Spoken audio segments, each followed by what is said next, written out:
Okay, thank you for the introduction, and I also want to thank the organizers for inviting me and for everyone to be here. And as you see, I'm going to talk about learning for big data. And when I was preparing for the talk, my wife actually saw the title, and she told me that basically she thinks I must have made a typo. Okay, and the keyword that she sees there is this for. Okay, and she's asking me, shouldn't you be talking about learning from data? Okay, not learning from big data, actually learning from data. And I look at her and say, no, I cannot talk about learning from data today, because that would be a shameless sales campaign of my co-author best-selling book. Okay, so no, I'm not coming here to sell my books. I'm not going to talk about learning from data. And I actually literally mean I want to talk about learning for data. And there can be two meanings of that. One being, as a machine learning researcher, I can talk about machine learning for big data. How do you use machine learning in your big data and so on. But relatively, that's kind of easy for me. Easy meaning, okay, as a machine learning researcher, all we think about in our daily life is how to use big data, how to apply machine learning on big data, and so on. And it's like eating and drinking for me, and that kind of talk is not that exciting. So then I decide I want to talk about the more complicated part. As a machine learning educator in recent years, I actually find that the more complicated way of looking at learning for big data is human learning for big data. Okay, as we all know, human is the source of all evil. Okay, so all the complicated things come from human. And actually, human learning for big data is, in my observation, becoming a bigger and bigger problem in industry and also in academia. And that will be my focus today. I want to talk about human learning for big data. In particular, how we should learn to prepare for big data, or how you should maybe train your employees or train your students to prepare for big data. And that's the topic. And what I'm going to do is I'm going to list some frequently asked questions that I have encountered in several different roles. For example, as an educator, I teach machine learning in National Taiwan University. I teach online courses in the Coursera platform, 2 machine learning online courses there actually. And I also became team mentors of several teams, including National Taiwan University teams that won the KDD Cup. We will introduce that later. And also, my students recently won the TSMC Big Data competition, hosted by Professor Jian Fu, another invited speaker yesterday, and so on. And I'm going to talk in somewhere about their experience. And also, I work as a researcher in my lab at NTU. And also, I work as a consultant in the company Apier, which is a real-time advertisement bidding startup. And in that company, they really have big data coming every second. And our task is really to try to make the best advertisement prediction to show to our user and to make revenue for the company. And along with those frequently asked questions, I'm going to provide my imperfect yet honest, I'm trying to be very honest here, answer to hint what shall be learned to prepare yourself for big data. And I'm going to start by the first honest claims. In my opinion, the must-learns for big data is almost the same as the must-learns for small data. Okay, so those must-learns that we machine learning researchers know maybe 5 or 10 years ago. Okay, not really that different. So it makes my job slightly easier. I'm telling you something I know maybe 5 or 10 years ago. But the former is with what I call bigger seriousness. Okay, so you have big data on hand. If you don't prepare yourself in learning for big data and make proper use of your big data, you can have big consequences, okay, that can cause some trouble, maybe in the industry, maybe in the financial market, maybe somewhere.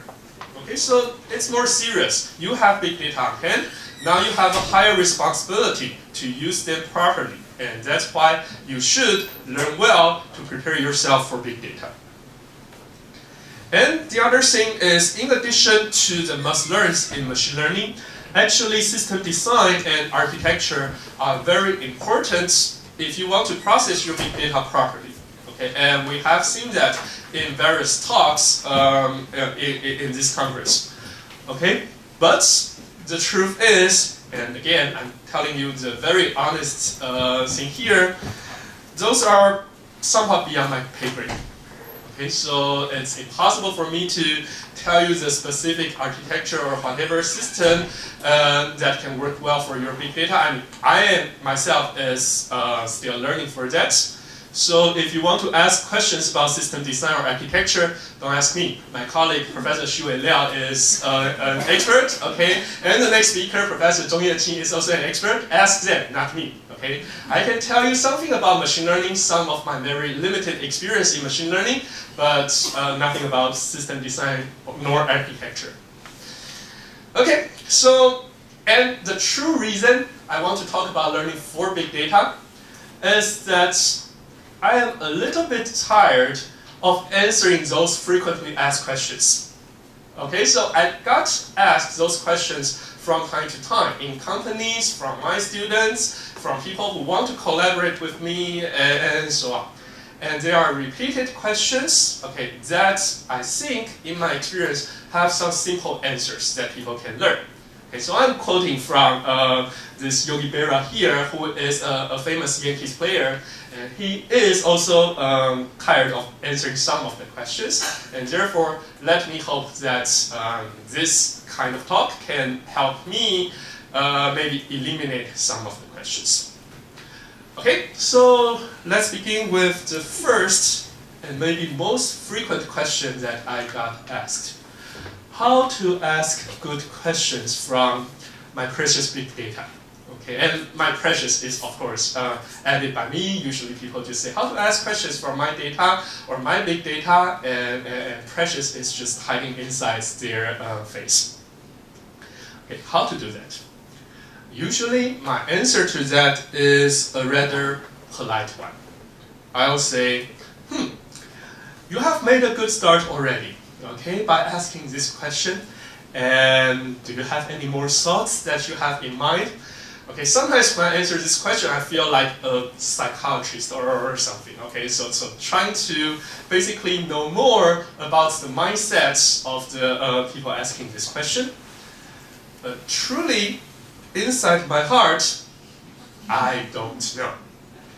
Really, okay, if you come and ask me, okay, how do you ask good questions from my precious big data? And truthfully, I should tell you, I don't know. I have no idea of what you're talking about here. Or I can provide a slightly longer answer. If you don't know, I don't know. Okay, you are the expert of your data, or at least you are a much better expert for your data than I am. And if you don't know, how can I be the one to tell you, okay, you do this, you do that, you get good questions for your big data, or that's the question you should ask for your big data? Well, again, it's beyond my pay grade in some sense.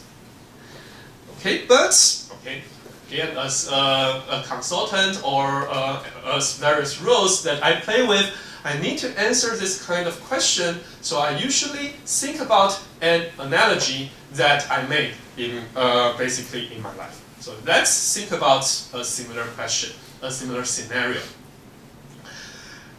My student often asks me how to find a research topic for my thesis. Okay, we have a bunch of people from academia here, and I bet you are asked by your students similar questions as well. How do I find a research topic for my thesis? Okay, same polite answer applies. Okay, good start already. Do you have any more thoughts in your mind? Do you have some directions you are interested in, or whatever? Okay, the student needs to get started on the research topic in some way before I can feed or guide a particular direction into basically his trying. Okay, so that's my thought. Okay, of course, okay, I can play the role of assigning my student jobs or topics or something. Actually, that's not how it's run in my lab. In my lab, every student is very free to choose her or his own research topic, and it's their responsibility to choose their research topic, not mine. Okay, so I got asked this kind of question often, but all I need to do is try to basically ask them more and see what their thoughts are. Or, again, the same simple answer apply, I can just tell them, I don't know. Really, I don't know. Okay? If they ask me, okay, what should they do for a research topic, I don't know.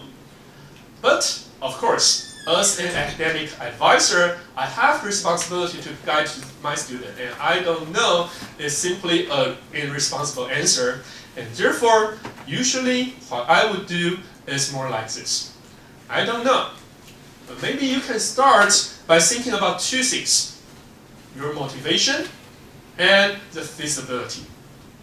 Okay, think about the two directions. Motivation basically tells us, okay, how or what are you interested in? In the topics, you need basically brainstorm for some of the possible topics. And in this sense, actually, if you want to ask questions from your big data, actually, I believe you should think about your motivation first. It's very, very similar to finding a research topic.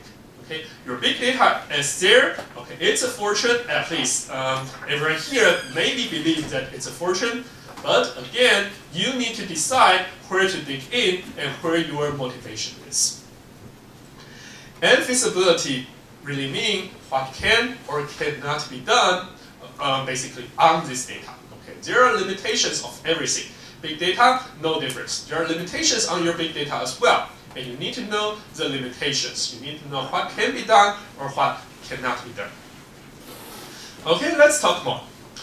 Motivation, what are you interested in? Okay, so basically, when you are trying to find your questions in your big data, what's your motivation? Okay, maybe, okay, the first one I can think about is it something publishable? Okay, you guys say, no. That's possibly just for people in academia like me who should possibly care about those stupid Chinese index or whatever.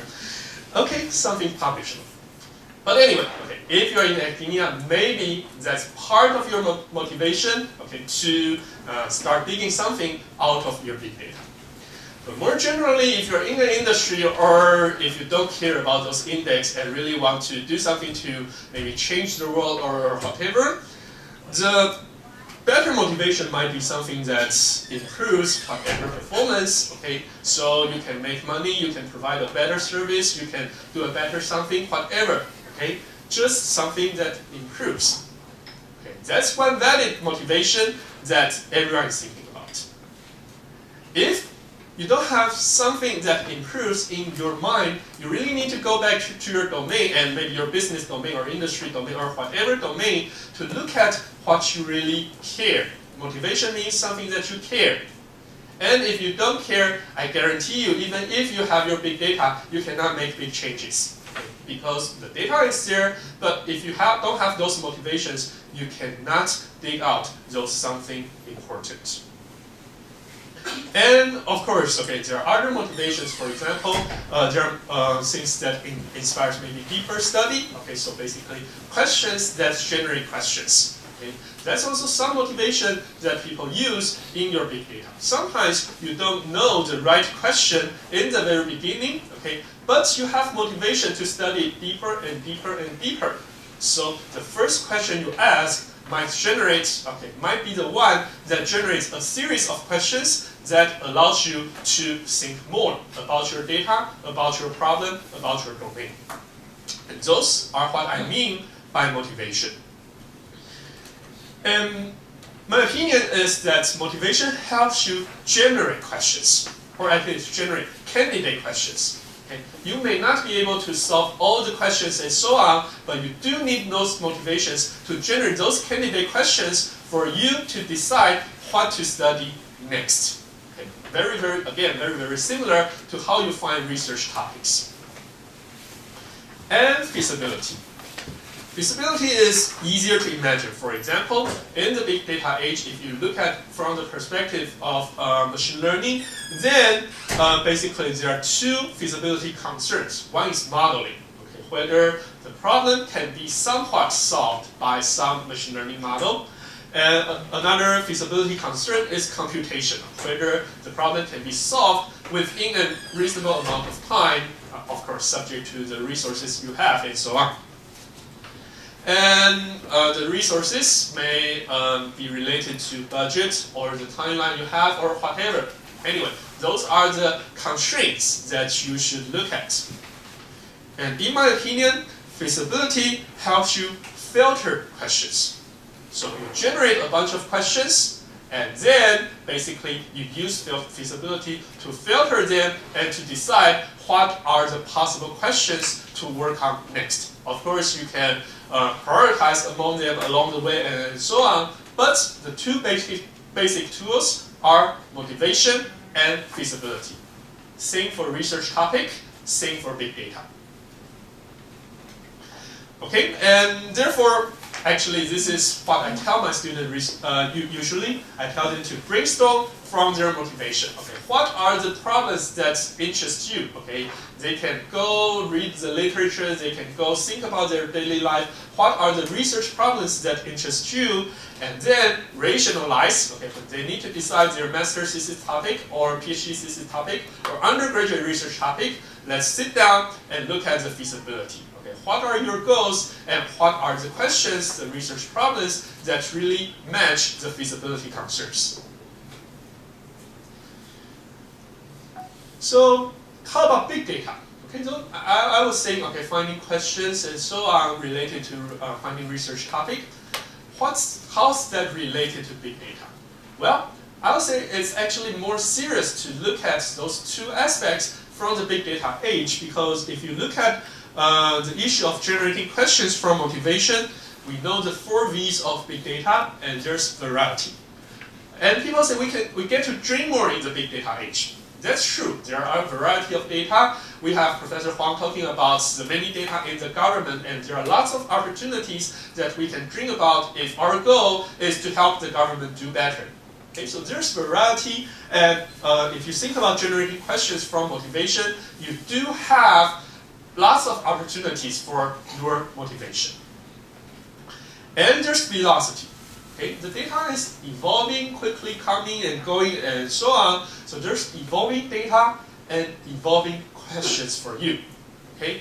Sometimes you think about the question today and that may not work, but then tomorrow data changes or data comes and you find that it becomes feasible in some way. So if you think about generating questions, it's actually more important for your big data. You get to dream first, you get to dream in this rapidly changing and data accumulating world. And how about filtering questions from feasibility? Well, the data is big, the volume is big. And computational bottleneck is always something you need to think about, at least under your limited amount of resources. I mean, everyone has limited amount of resources. Of course, you can do the analysis thinking about, okay, how much you want to spend more in addition, in order to improve your performance in some way and so on. But still, volume is a restriction computationally. And there's also veracity. Veracity actually means, okay, your data may be heterogeneous, may be untrue and so on, meaning that you need to model with what we usually call non-textbook data. Okay, it's not the textbook data where everything is processed for you and you are doing a binary classification, 2-dimensional, circle and cross and so on and draw a simple line. No. So the data is different from the usual textbook data, and therefore before you actually take your data to modeling with the closest model that you have learned in your machine learning class, probably you should think about how different your data is to the textbook data before you continue. That's part of the feasibility concern. And those things are actually important for big data analytics. And in my experience, actually, questions, okay, we will go back to our original FAQ that we're asking questions here. Almost never you will find a good question in your first try. In your first try, you usually just have a maybe fuzzy idea of the question you are working with, and you are trying to refine it interactively along the way. So this is much like we're telling our student to ask questions in class and so on. We're telling our student, you should be brave. There's no stupid question or whatever. You should ask questions. Actually, you should ask me questions if along the way if you find it suitable. Okay? Ask questions first, and then dig into the questions step by step. That's how you get to ask the really good questions in the end. Okay, you don't get to ask good questions in the beginning. There's no basically such fairy tale. You should ask questions sequentially, interactively with your data. I'm going to talk about a little bit more about our experience in KDD Cups, and this is particularly from our KDD Cup 2011 experience. And the task in that competition is to build a recommendation system, a recommender system. And the data that we have on hand, very simple. Some users have rated some movies, and what we're trying to do is to predict how a user would rate an unrated movie. Okay, basically try to predict accurately the rating that we get in the future. And this is a hard problem. Some of you may know that in 2006, there's the Netflix competition.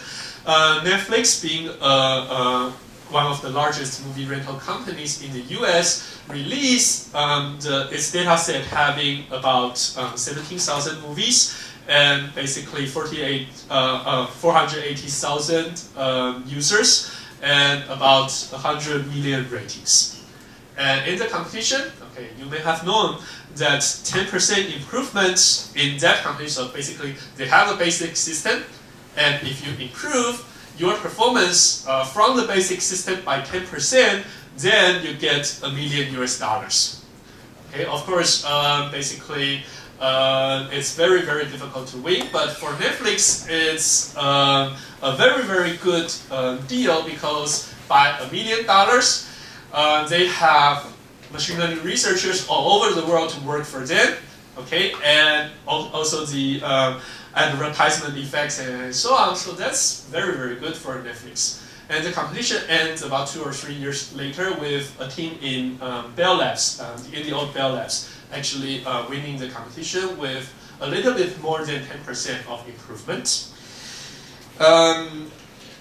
Yahoo, knowing about this problem, they hold a competition in 2011 that's in the KDD Cup, which is one of the most prestigious data mining competition that's hosted with an academic conference called KDD. Okay, basically, some of you may know about that. That's one of the best conferences in the data mining area. And it's a similar competition. Almost the only change is from movies to songs. Yahoo is releasing their data sets in the Yahoo Music, okay, which is a recommendation system for songs. And the data set is kind of larger than the Netflix case. And some background is that the team that I was with, okay, along with Professor CJ Lin and SD Lin and many students, we actually won 2 world champions in KDD Cup that year. So there are 2 tracks of competition, and we won the double champion. Okay, our students are doing really, really well in the competition. But the sad part of the story is that Yahoo didn't provide $1 million US prize. Okay. Otherwise, I won't be here. Okay, but anyway, the prize that year was a couple $1,000, and they were all given to the students, not me. Okay, and let's look at how we interactively ask questions for this data set. I'm just trying to show some of the examples we did there. And this question 1. And actually, that's a predefined question, right? There's a competition, there's an evaluation criteria. What's the motivation of our students? Of course, they want to win the competition, okay? A few $1,000 may not be much for me, but it's a lot for them, or maybe a lot for them.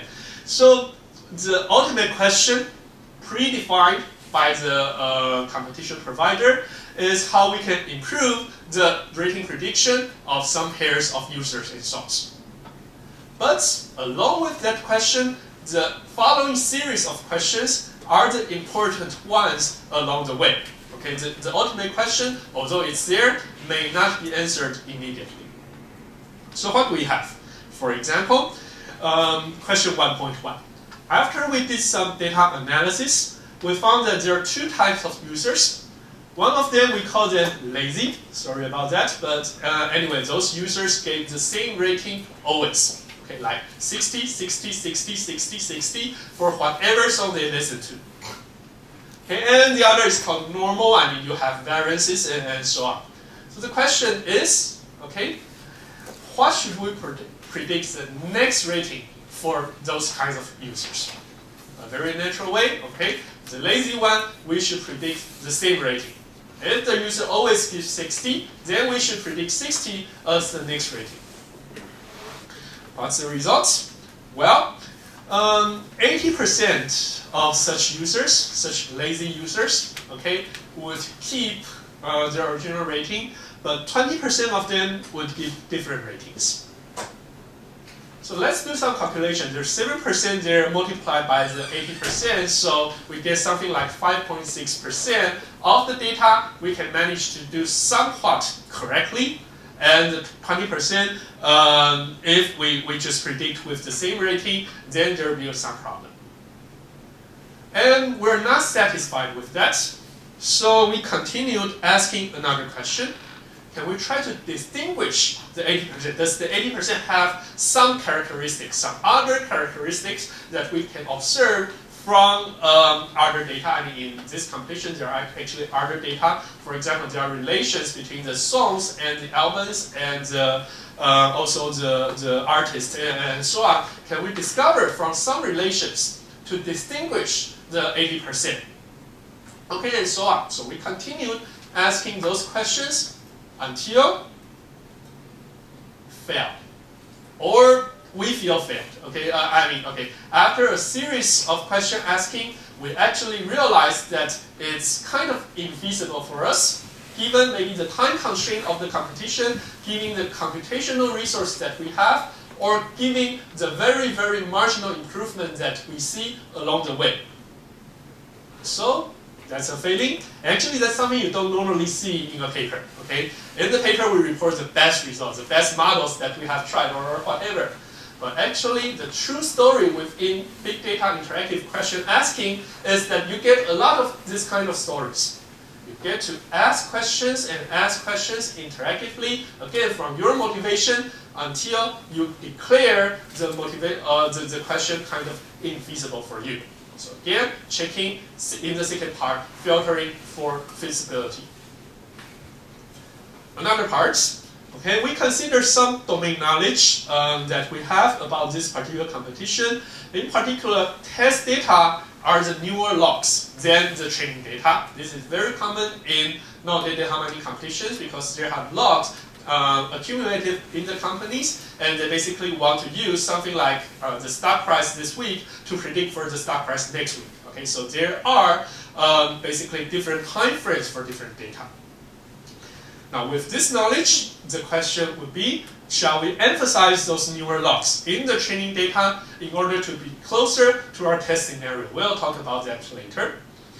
So we generate a series of questions. For example, can we just give each log some different weights? Okay, but then how, and there are different steps that we can try and so on. And there's another question, can we tune the optimization to effectively emphasize the newer logs and so on? And that requires going into our model. Luckily, we know our model, we know where to tune it and so on. And in the end, that's finally one idea that worked. Okay? And if you see our paper, there's this reported. Okay, but if you see our paper, generally you don't see that. Okay, so I'm just trying to give you an example of the story, not too many technical details, but you see actually asking questions is an iterative process. And our KD experience is that those interactive, good or bad question asking is the one that kept us going. the important thing is to keep you going, okay? And it is like our momentum during the competition. So the most learned items, in my opinion, for learning to ask questions from big data include, first, your true interest for motivation. I cannot overemphasize that. And my opinion is that big data don't generate questions. Big interests do. Okay, so instead of relying on your big data to generate questions for you, think about your big interest. Okay, that's of a better chance. And then you generally need to understand from a machine learning perspective the capability of machines. Okay, and that's for feasibility. And for example, in the machine learning foundations class that I teach online, we generally have 3 items for when you can use machine learning. If your problem has some existing pattern to be learned, or you believe there should be some existing pattern, but there's no easy nor programmable definition of the pattern, and you have data, of course, it's a big data age, everyone has data that's related to the pattern. You need something to be related, right? If you have data but that's not related to the pattern of your interest, there's no use. So if you have those 3 criteria, then generally machine learning is kind of feasible for your problem, and you can continue with other feasibility studies like computational or modeling or whatever. But those are 3 very, very simple criteria that you can think about. I know there are lots of industry people here, and those are the 3 things I generally ask for whether your problem can use machine learning. And machine learning is a cure-all, in my opinion. Okay, in the company I consult with, actually, in lots of the problems they ask me, I'll say, okay, it's not a machine learning problem. It takes you basic heuristic or statistics to solve your problem and so on. We don't always need to formulate everything as a machine learning problem. Okay, and the good use of machine learning is to understand when machine learning is useful and then use machine learning properly. And also, I believe for using big data properly, you need to somewhat have the sense of research cycle, like asking questions interactively and so on, for the systematic steps. And that's why having a PhD or having PhDs in your company is kind of important. Okay, actually, I know so in our PhD program, the number of people who want to enroll is getting fewer and fewer each year. And I think for the big data age, actually, each company should appreciate PhDs more because they are the ones who know the systematic steps to deal with your data. Again, doing big data analysis is just like doing research. And if you cannot hire good PhDs, at least consider people who have done serious research in their master or undergraduate study. And if there are students here, I actually encourage you, in whatever opportunity, get engaged in serious research study because that's helping you learning those systematic steps. And quoting from Picasso, okay, everyone know about that. Computers are useless. They only give you answers, and actually it is we humans that generate questions. Okay, so getting back to my original question about asking questions, think from your motivation and the feasibility. Okay, so second frequently asked questions. What's the best machine learning model for my precious big data? Again, very, very frequently asked. And my polite answer, the best model is data dependent, and let's chat about your data first. Okay, I cannot recommend you the best model. Actually, I usually cannot recommend you the best model, but anyway, we can try to do so by chatting about your data. And again, my honest answer, as you know, I don't know. I don't know the best machine learning model for your big data. At least I don't know before we do some study on that. Or a slightly longer answer is that I don't know about the best, but I actually have recommendations. I recommend everyone to start by thinking about simple models. Simple. Why is that? Because whenever people come to me about asking the best machine learning model, I actually sense that the real question they have in mind, their motivation in mind, is what's the most sophisticated machine learning model for my precious data? Okay, they think, okay, I have this kind of big data, I must apply the most fancy, the most sophisticated one so that it works well. And that's a common sense. And actually that's what I call a myth. Okay? My big data should work best with the most sophisticated model. Okay, so then you are the machine learning expert. You must know the most sophisticated or the latest or whatever machine learning model there. Please recommend that to me.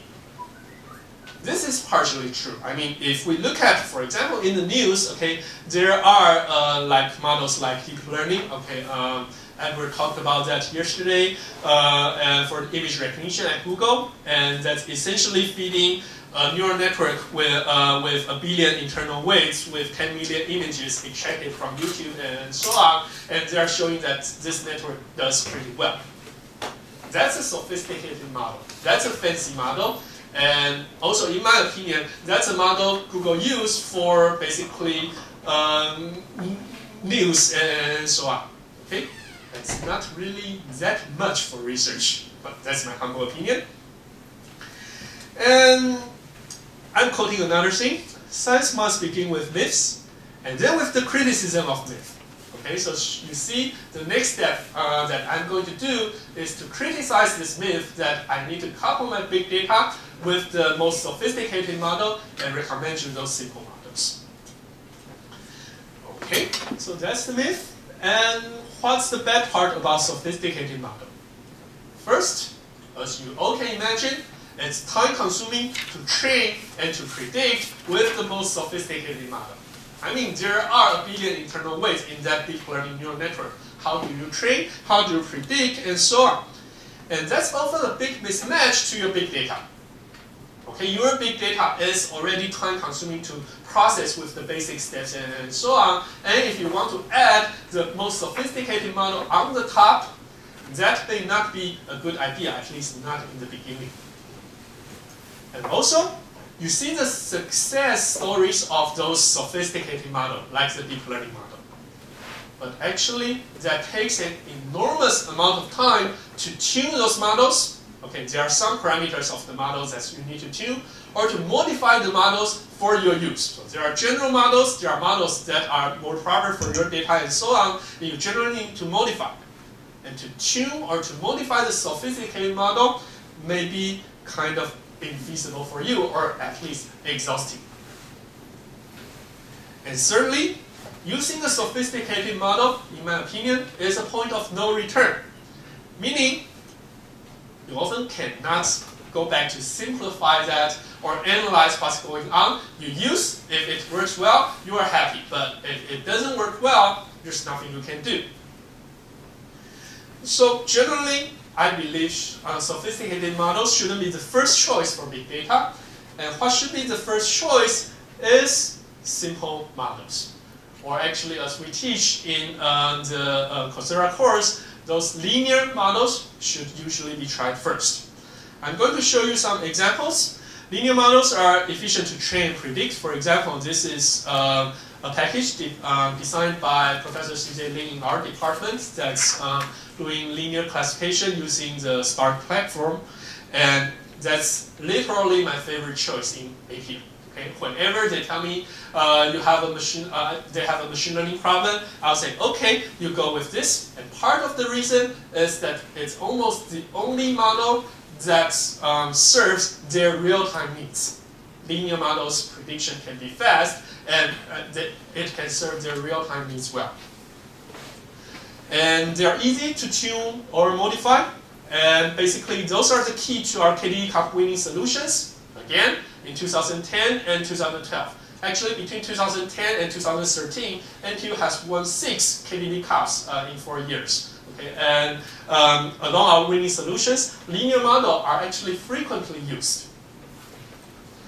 And when trying linear models first, there are also some advantages. For example, it's somewhat analyzable. You can read from the linear weights, and it tells you something about your problem. And that's why it became my students' winning choice in the TSMC Big Data competition. And you'll be surprised. Okay, the key component is just old-fashioned linear regression. And there's little risk about linear models. If you try the linear models and it's not good enough, And if it's good enough, then you live happily thereafter. That's the fairy tale.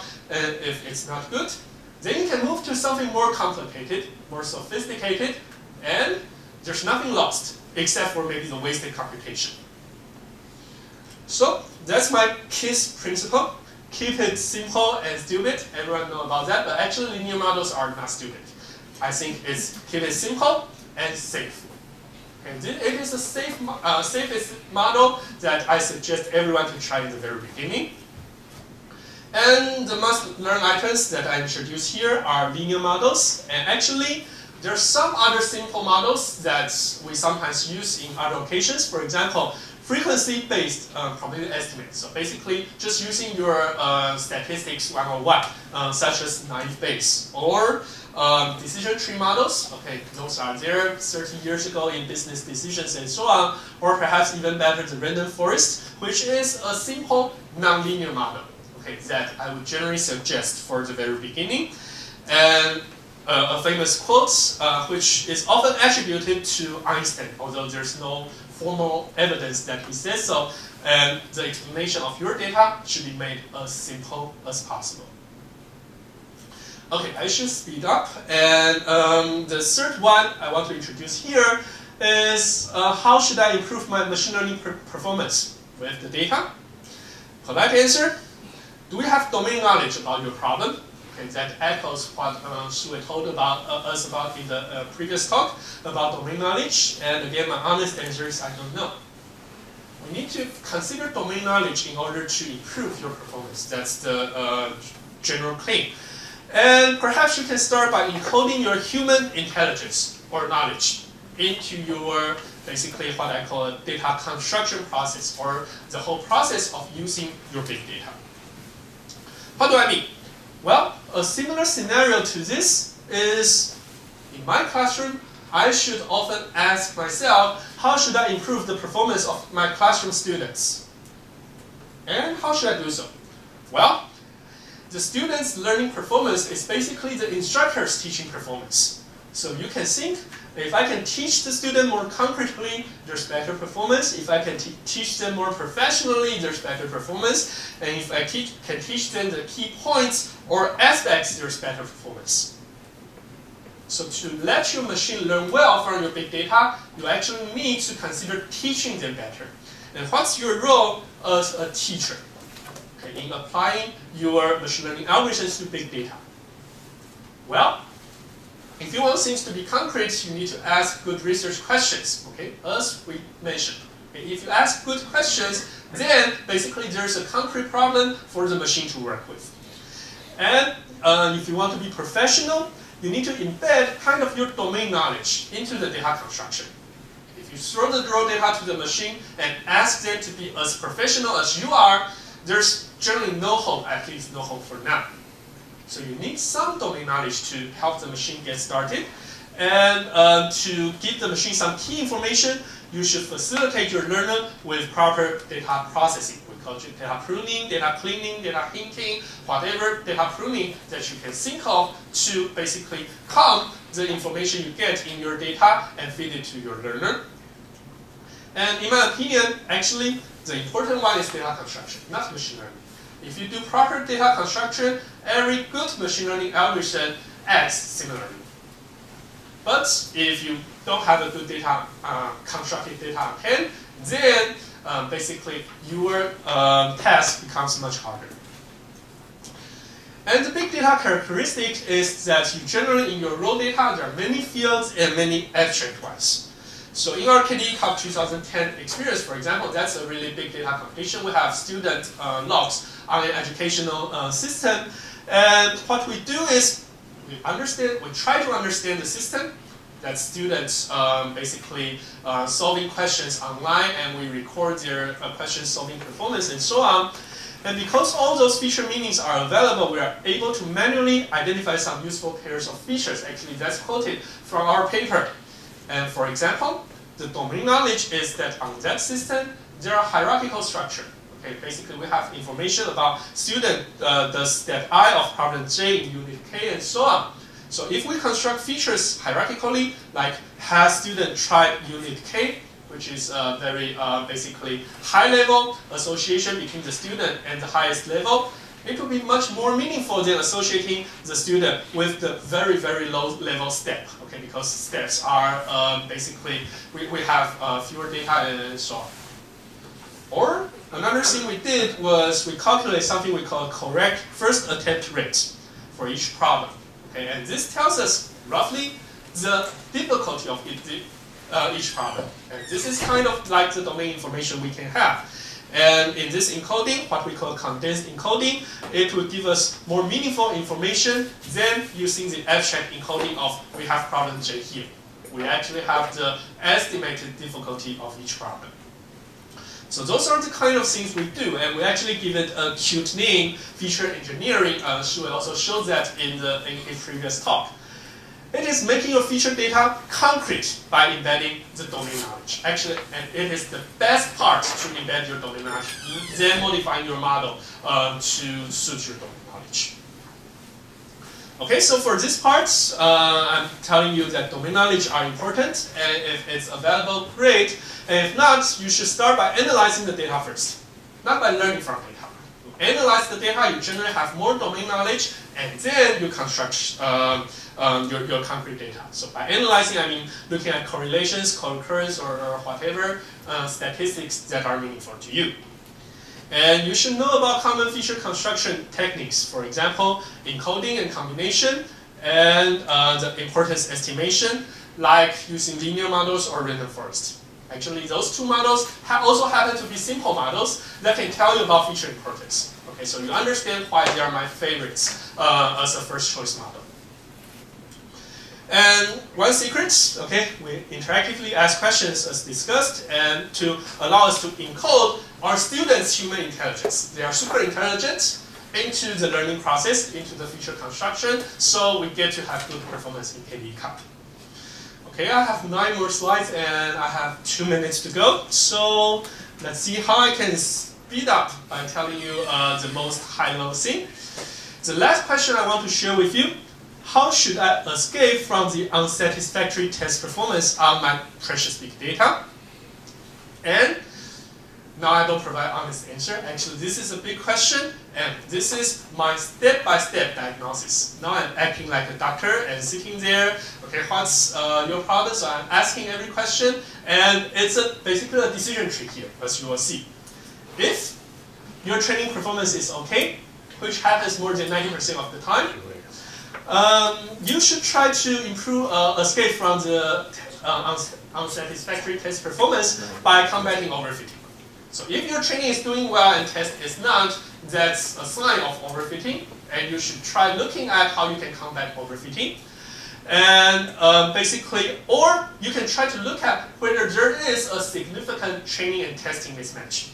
You're doing well in training, you're doing very badly in testing. One of the problems, for example, if your training is about math and your testing is about English, there's no correlation, so if there's mismatch, there's no hope. And you should check for misuse, whether you have some procedures in your data analysis that's misusing machine learning techniques. And that happens more than 90% of the time.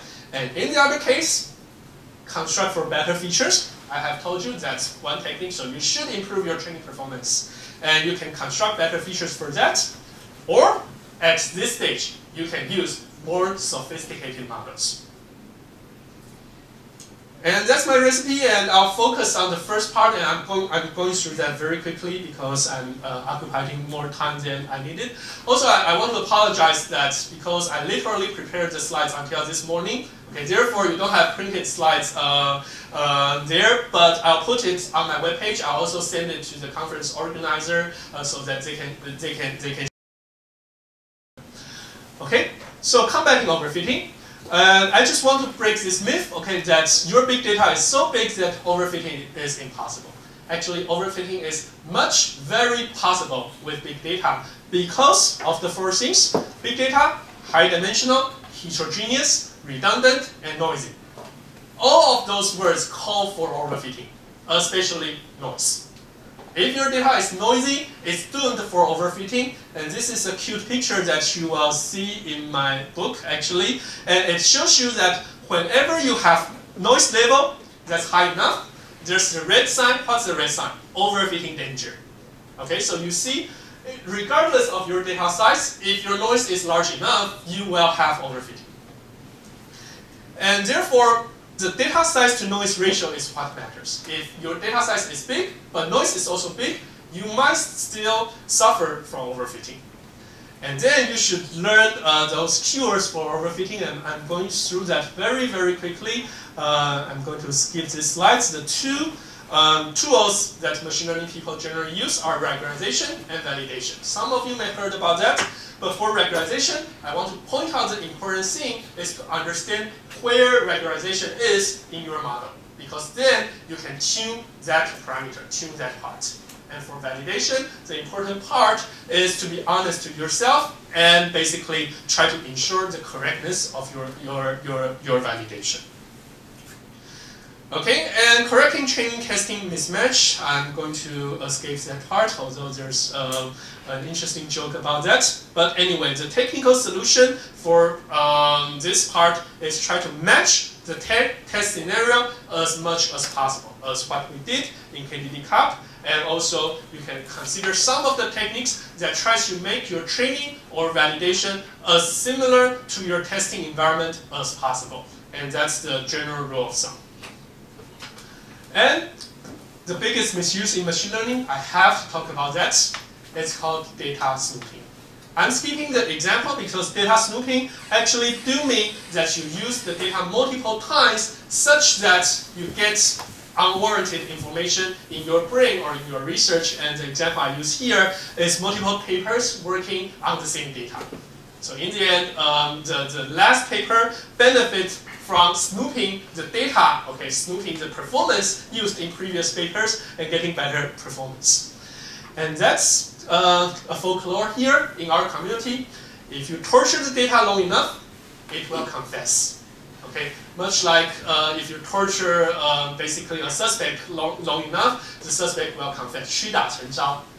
Okay, that's the situation. And that's something to be avoided because data snooping is essentially human overfitting. You are overfitting with something you observe.